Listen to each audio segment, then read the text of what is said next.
Yun, so hello guys and welcome back again dito sa aking channel. And ngayon na ulit tayo nakapag update. So back to breeding tayo ng mga long fin danyo or kilala sa high fin danyo or butterfly na danyo. So massive breeding tayo ngayon guys. Nakikita nyo yung dalawang tank. So may nakasit up na yung dalawang kulay dyan. Tsaka to. So wala na kasi akong mga breeding material na mga ganito, planggana. So yung ginamit kong alternative, eto, pwede nyo gamitin yan, yung mga disposable na mga Tupperware. Yan, pwede nyo gamitin pang breeding sa mga danyo. Kasi hindi naman masilan yung danyo sa pagbe-breed. Kita nyo guys, oh, ganito lang kalaki yung yung Tupperware lang yan. Pero bukas na umaga papakita ko sa inyo yung pag-drop nila ng egg. Yan, dyan. So ganito, ito yung mga original ko talaga na na breeding tank, yung planggana. So ito rin, ginamit ko rin alternative. Ito naman yung mga malaking topper. So hindi na kasi ginamit ko muna pang breeding. Ito topper din. Tsaka to.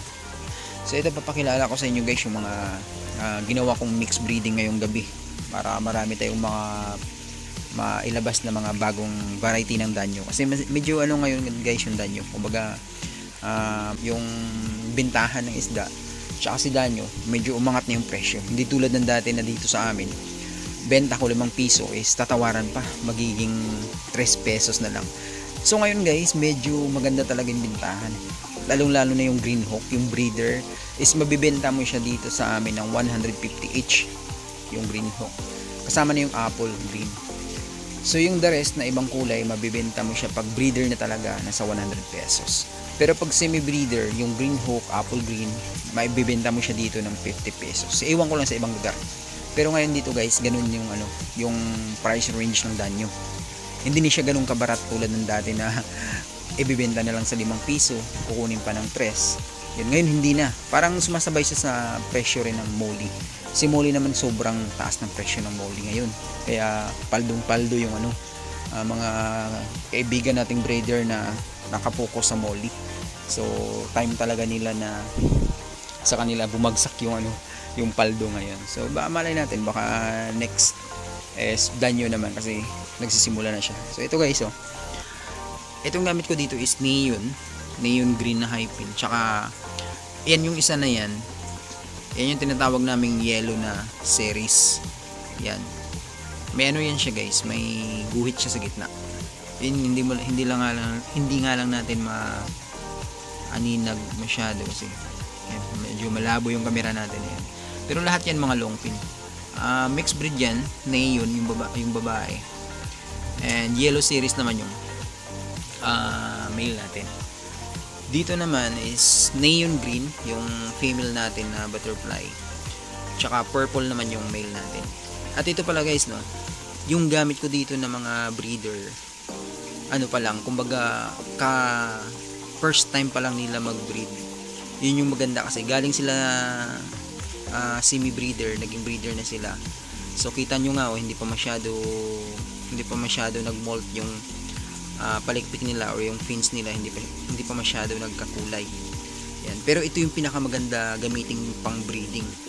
Price ka. Kumbaga out of 100%, yung mapipisa dito 80%. Yan.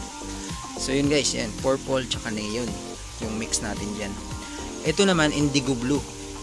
Yan, mga hyphen yan. So yung lalaki ko dito is cosmic, tsaka yung babae ko dito is indigo blue.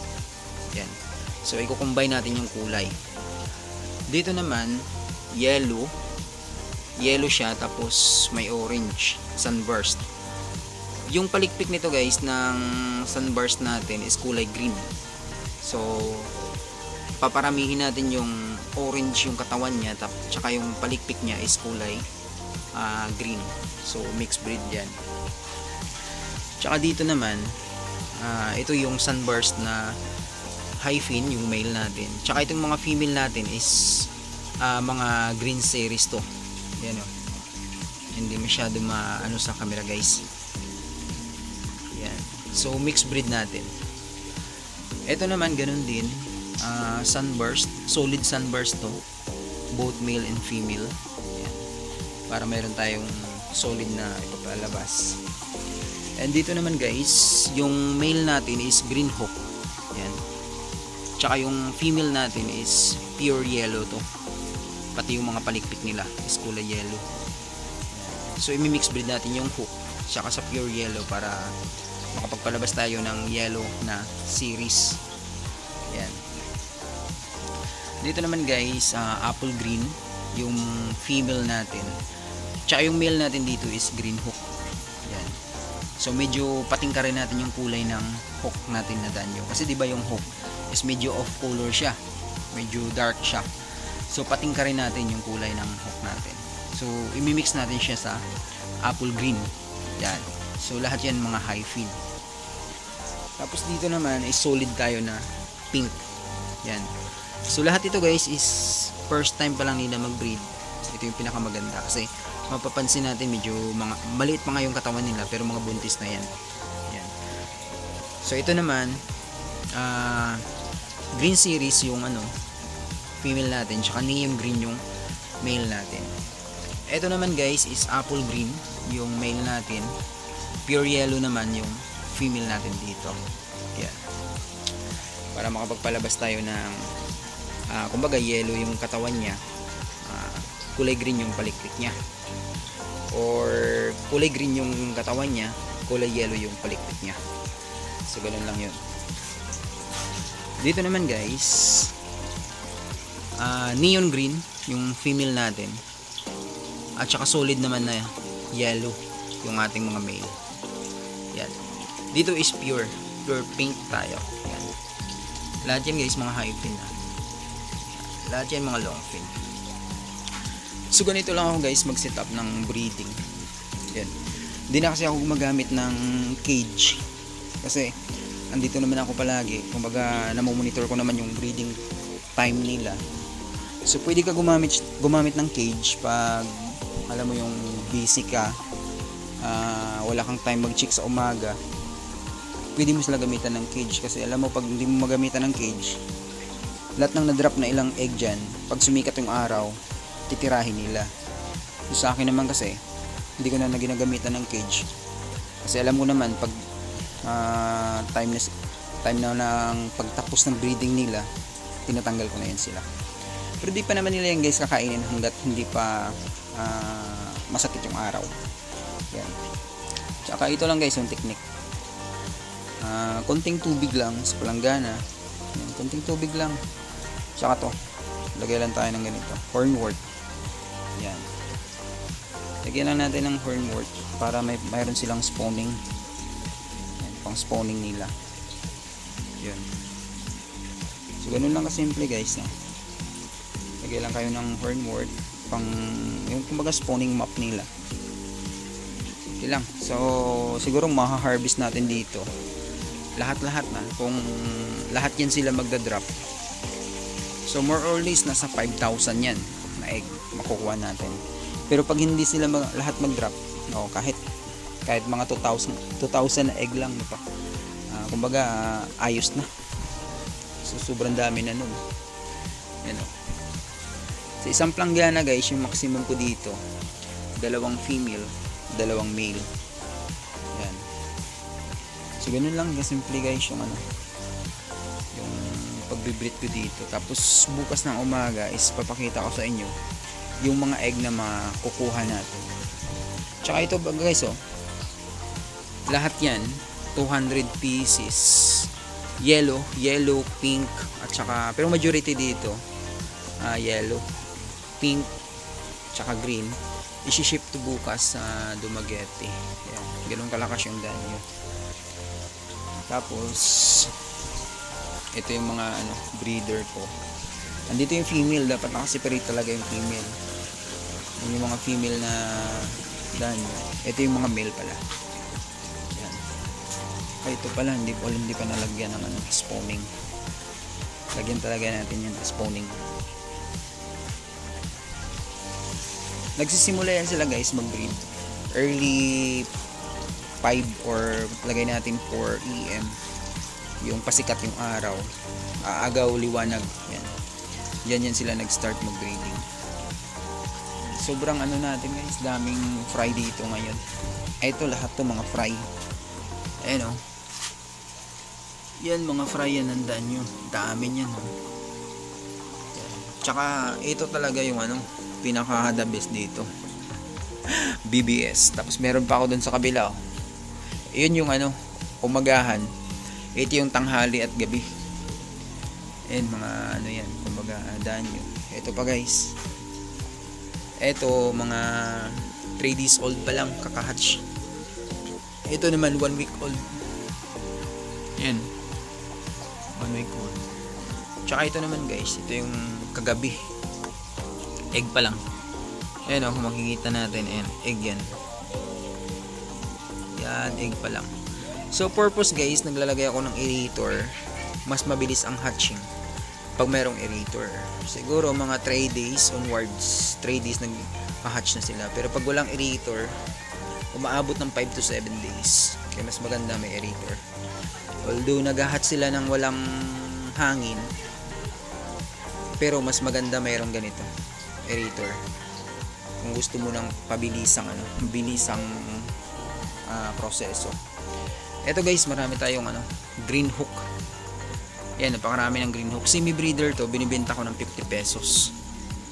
Yan yung green hook. Tsaka apple green, kundi nila yung apple green. Ayun, ang dami pa niyan. Nagtatago sila gabi. Hindi masyado makita. Ito naman guys, mga juvenile. Ito yung mga pink tsaka yellow. Yan. Hintayin natin to mag semi breeder.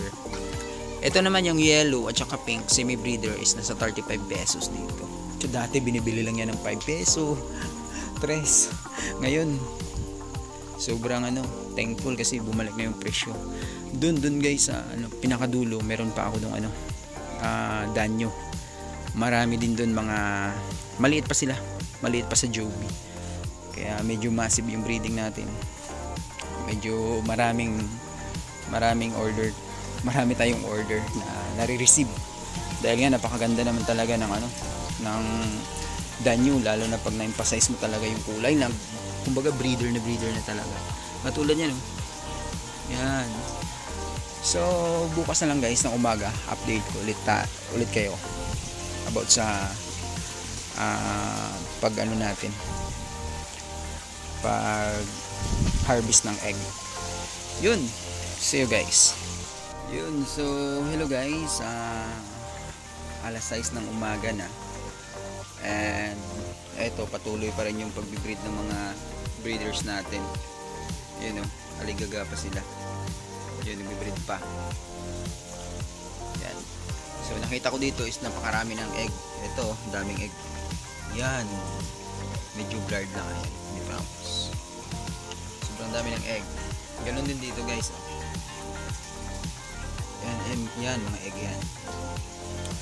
So lahat parang ano ko dito nakita guys is dalawa yung hindi nagbreed. Eto nagbreed to. Eto yung green hawk tsaka yung apple green. Hindi na ganun, hindi nagbreed. Yung ano kasi dito guys, yung female ko na apple green medyo may kaedaran na. Ito yung sinasabi ko na mas maganda pag pumili kayo ng breeder, medyo ano pa lang, kumbaga bagong-bago pa lang, hindi pa siya matanda. Kasi pag matanda na yung breeder natin, mga 1 year up, mahina na sa breeding, tsaka nadideform na yung mga katawan nila. So ito, ayan, ito successful to. Apple green yung male natin at saka yellow yung female. Ito hindi successful to, pink. Ay meron pala, meron. Ito yung ano, hindi successful, yung green series tsaka neon green. Ito successful naman, neon green. Ayun yung egg. Ewan ko kung makikita. Neon green yung ang female, tsaka yellow yung ano. Tsaka ito naman yung solid pink natin is successful naman. Ayan, maraming egg. So mamaya konti guys, iipunin natin yan sa isang planggana. At tsaka doon sila mag-hatch. Yan. So ganun lang kasimple guys ang pagbibreed ng danyo. So ngayon guys, ipapakita ko sa inyo kung gaano karami yung egg na nakuha natin sa danyo. Ayan o. Yan, lahat yan mga eggs. So paldo guys. Paldo yung breeding natin today. Ito yung mga kuhol, dapat tanggalin nyo yan kasi kumakain yan ng egg. Yan. Mamaya tatanggalin ko yan. Yan yung mga egg mandaan nyo. So ito guys, napakarami. Yan. So pag ganito yung egg, nagkukumpulan, buwagin nyo. Yan. Kasi yung nasa ilalim, hindi na yan mag-hatch. Natatabunan siya. Ayan. Yan, buwagin nyo lang. Yan. Para kumalat sa buong planggana. Yun, and thanks for watching again.